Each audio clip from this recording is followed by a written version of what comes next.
So to share with you tonight, I will dwell on the poverty and climate change adaptation in Tanzania on a very general terms, but I will respond to questions.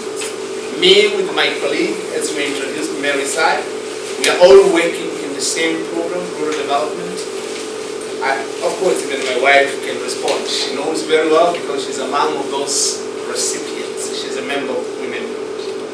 In Tanzania, after independence, we identified three major enemies. We call them enemies.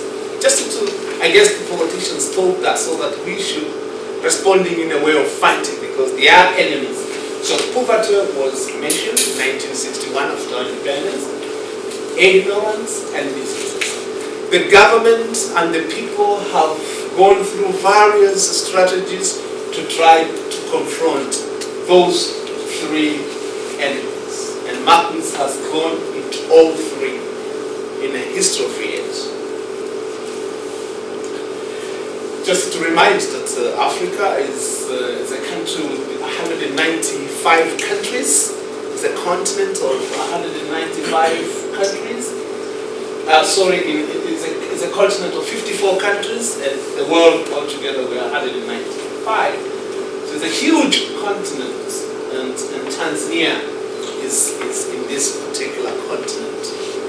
Majority of you know its history and the struggle going on in Africa, and we are privileged, me and my colleagues, to be in this particular country, situated in eastern part of the continent, bordering the Indian Ocean, and we are coming just south of this Lake Victoria, a great lake in Africa. That is the source of River Nile. It has a lot of history, and it's known as Lake Victoria. I mentioned Victoria in Canada, there's no question. Victoria is in the history of Canada as well as in Tanzania. If today you come to a city known as Mwenda, this will be one of the biggest fountains. A huge tilapia, a fish, contributing a lot of economy today. We are having 18 processing industries, processing fish, shipping to Europe and other parts of the world. And you want to be taking a photograph from there. Tanzania is politically stable. We have a history of 40 years of independence. And this is a rally. The rally of Tanzanians participating on our multi-party democracy. And this is one of the parties. They have come to listen to whoever is seeking leadership. And has gone through history, Tanzania trying to improve its democratic processes to allow people to participate in decision making. The good thing of this photograph was taken by an intern from Marcus. So Marcus is in every life of Tanzania. So she came to provide training and share with young people on voters' education. Other facts of which I would like to share with you is about the population. Our size is the same as BC, British Columbia, that's the size of Tanzania, but we are 41 million. Looking into Canada and Tanzania, that is too big population in that small part of the country. Comparing to Canadians, who are almost below us, I believe. I haven't gone into recent stats, but you have that huge great country. Dar es Salaam is the house of peace. That's the meaning of Dar es Salaam, which is having 2.8 million people. And you won't miss if you come to Tanzania to hear about Dar es Salaam or to get there in Dar es Salaam and travel to other countries. It's the capital city. Basically, it's the business city. Our capital city is in the center. That's Dodoma. And Swahili is the most spoken language. English is very limited, but it's growing now. Many schools have come on board. And therefore, when you come there, the words like jumbo would be important to be known to you. What are we doing? We as an organization, since we began friendship with Marcus, we concentrated ourselves passing whatever we're getting from Marcus through groups. So group formation is very important to us. We have made groups for 15 years and they're existing. They're existing because they are motivated, not from our words, but from what they're reaping from their groups. We do goal setting, and that has maintained our groups. After the group formation, we provide what we call business development training. We teach them, great emphasis, how to initiate and manage a business for a long period of time. And thereafter, we ask them to sit down and set goals. What would you like to achieve after we have gone? Between now and the time we leave, we'll be assisting you to work hard to get towards that particular goal. Today, if you come 15 years old, 10 to 15 years have gone with the relationship with Marcus, you will see tangible goals. They will tell you, this car, I did A, B, C, D in order to acquire it. Out of the A, B, C, D, you will see some Marcus there. Because it's after the business development training, that's where they decide what kind of a project they should take in order to get money to go to achieve that particular goal. If you come to Tanzania, you want me to visit or see the highest mountain in Africa and remind yourself of the White Cape over there. Some people from North America climb that hill, and it's a very big landmark for Tanzania. We are very privileged to be visited by your representatives in our history. We had Zach visited our place 10 years ago. Oh no, 10. Yes, 10 years ago. And we had many other young people, over 19 interns have come to our place. They have come to share with their fellow youth. They stayed for over 3 months and some 6 months. And recently we had Josh who came and we said, we are going to expose to you from the very little ones to the big people. And here he's talking to kindergarten, sending greetings from Canada. And he asked the question, where do you think Canada is? They say, oh, close to Dar es Salaam.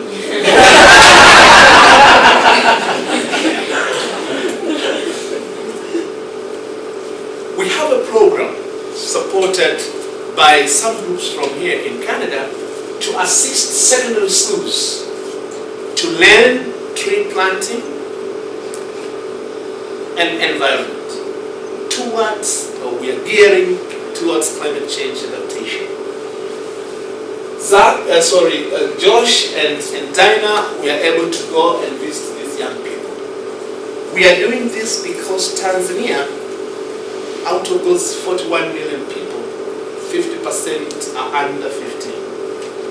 So it's a country with a huge number of young people, of whom, unless we strive to provide education, we are creating a huge number of people who will be illiterate. These two words are usually confusing.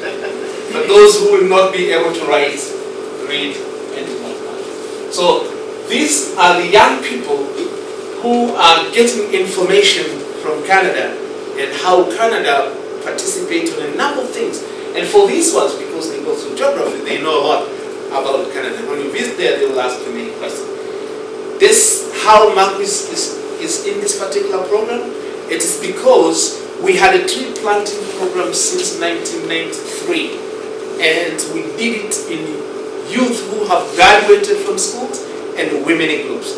And they have thrived. So we think we have to go now to schools.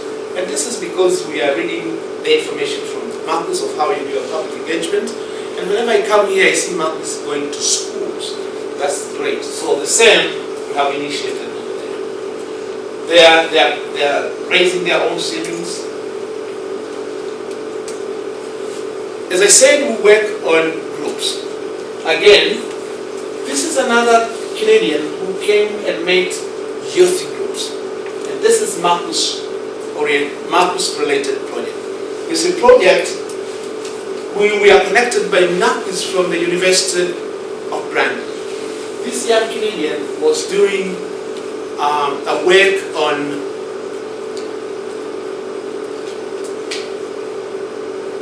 voters' education, democracy, good governance. So she was discussing with the fellow young people. She was getting ideas from them, and she was also putting her ideas across. It motivated, out of those she met, over 50% went to register. Our young people are not interested in going voting. This is a business of older people. But they are there above 18, so she underlined the areas of importance of participating to select your leaders. And we got her through Marcus. This is what we cried to Marcus in 1993 when I had an opportunity to come here on an exchange program with ACC. Our people, in majority in Tanzania, depend fuel from trees, biomass. Biomass, I mean, trees are the source of energy. And this is the place where you will cook your tea or whatever. And you will utilize huge amount of firewood. And we take it by granted. One thing mothers do not know, what are you talking about? So it's us who decided now to provide a knowledge on how to preserve firewood. And it was from this when we measured how much amount of wood is consumed when we do cooking. And therefore, we started to introduce improved stoves. It's not very clear here, but if you come here, you will see an improved stove. This is cheap. It's a mud stove. So somebody will make that. And this project, for the first time, when we started this, I had visited here in 1993. And I was engaged to a group of people known as People to People. I spoke to them. They sent me some money. And there we started, 200 women were trained. And it was the beginning of expanding this program, because after counting how much we saved, it was not us who were propagating the knowledge, but also women who were doing that, because they saved the number of going to hunt firewood, and they got more extra time. Recently, Josh came and he made some scientific analysis. I wish if that slide would have been here, you would have seen how best he did. Would you mind to say a few words about your analytical work you did on stop? Yeah, speaking with women, the amount of time that can be saved is pretty phenomenal. Like on average, nationally in Tanzania, a woman invests 1.5 hours a day in traveling to collect fuel, which works out annually to 68 North American working days. So that's a lot of opportunity that's lost. And one woman I spoke with who lived in a city where you think they would have more access to energy, she was collecting fuel like on average 7 hours a day with her children.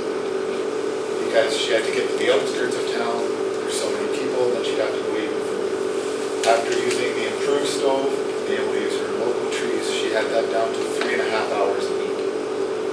So that's over 2,000 hours a year, which is the equivalent of a full-time job that was going straight to doing gardening, more time spent with her children, adding poultry, and also saying that her health was greatly improved. She wasn't carrying so much weight so far every day. We take all those by granted, as usual. An external eye can see what you don't see. But when he came within that time, he collected information, he sat down, he made analysis. But when he made the presentation, we said, wow. He motivated us to continue.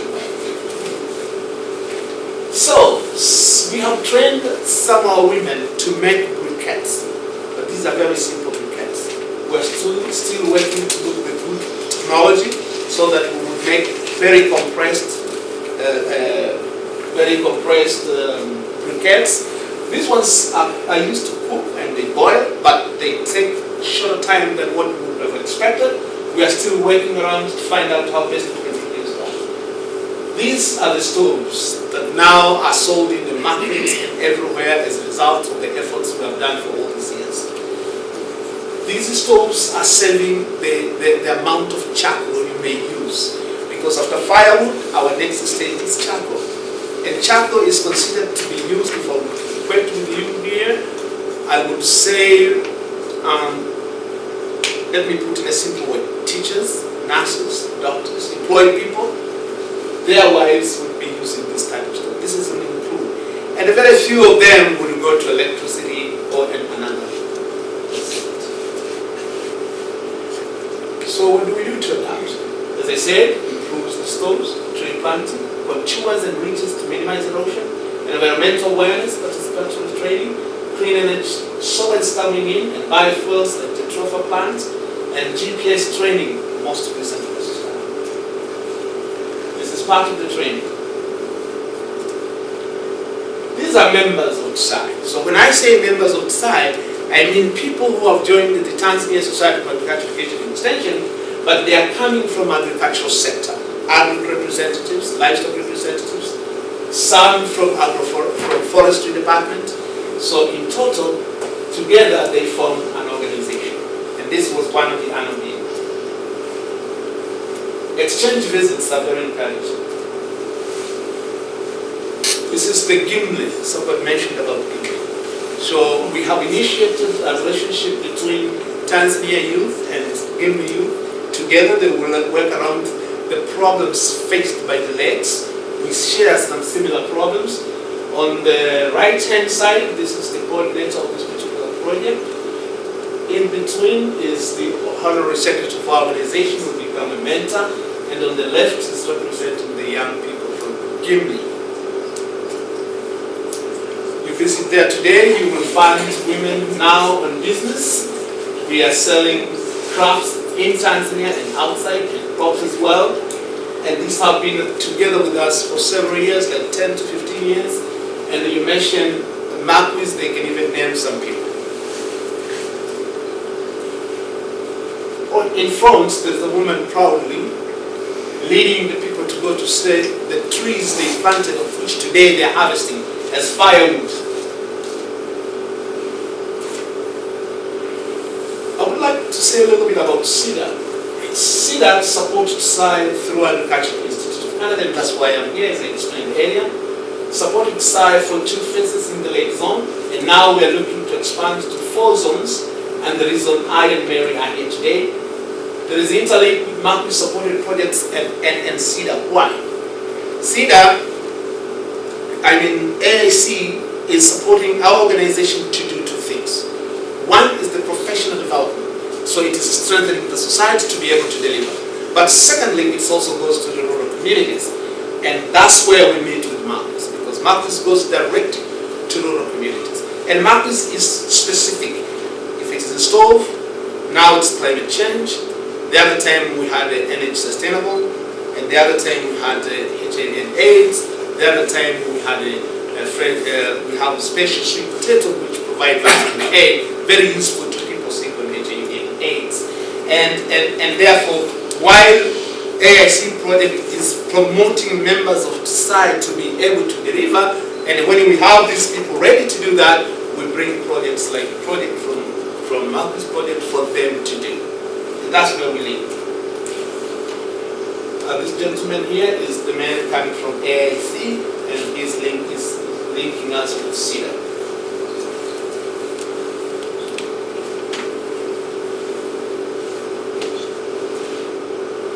The young people are not part of the crops production. But when we realized that the old women are aging and going with the technology, we deliberately started to train young girls on how to make the crafts. And today, they are bringing to the international market crafts like this. And there is a story about these 2 types of crafts. When we started with Marquis, we worked in the lake zone. This is what you can get. All these 100% of the products here are coming from just beside the lake. That's where these grasses grow. But today we have expanded to the southern part of Tanzania, very far, 3,000 kilometers away from where they produce. The 2 cultures are producing 2 different crafts. These are coming for the first time, and these have been for a long time. And this is because SAI also is expanding to other zones.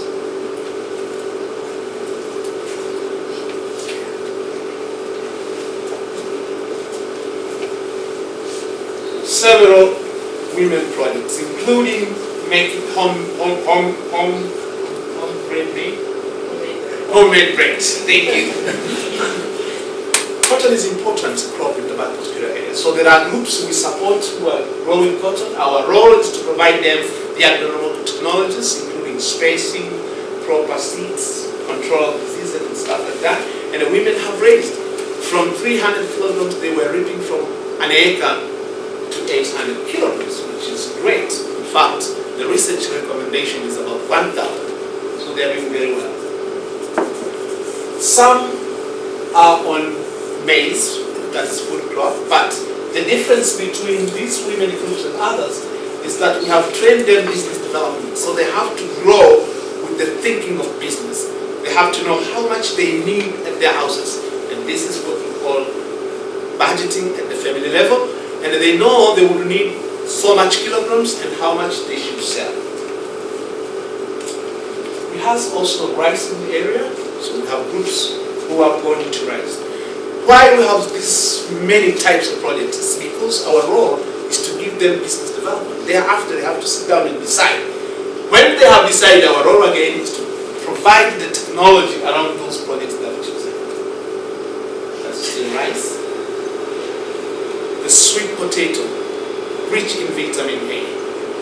These women grow the vines, then they sell as civil materials to other people in the area.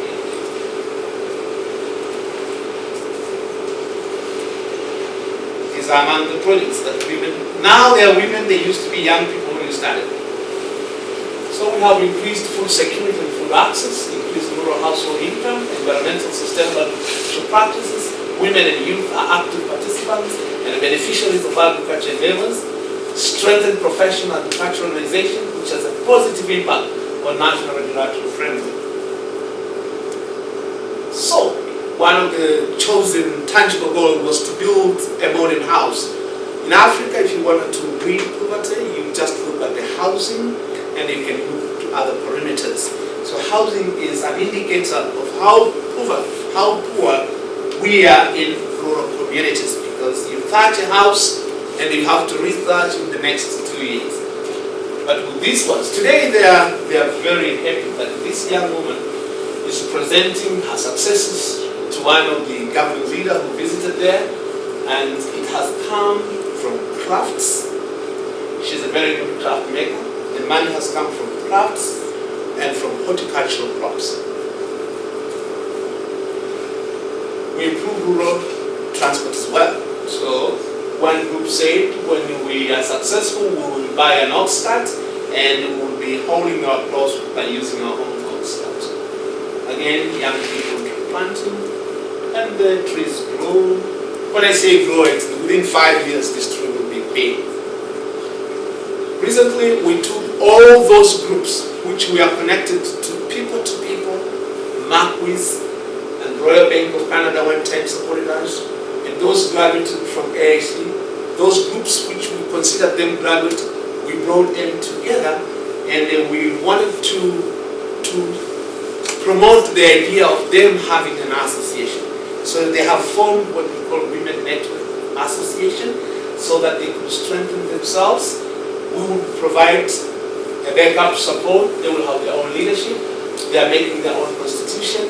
They have the technologies because they were with us for the past 5 years. They are no longer with us in terms of training. Fortunately, we are able to launch a project which was supported by people-to-people MCAC together through Marquis. So this time as I'm speaking, this group of women is continuing. These are leaders representing their colleagues, celebrating one of the days when they meet.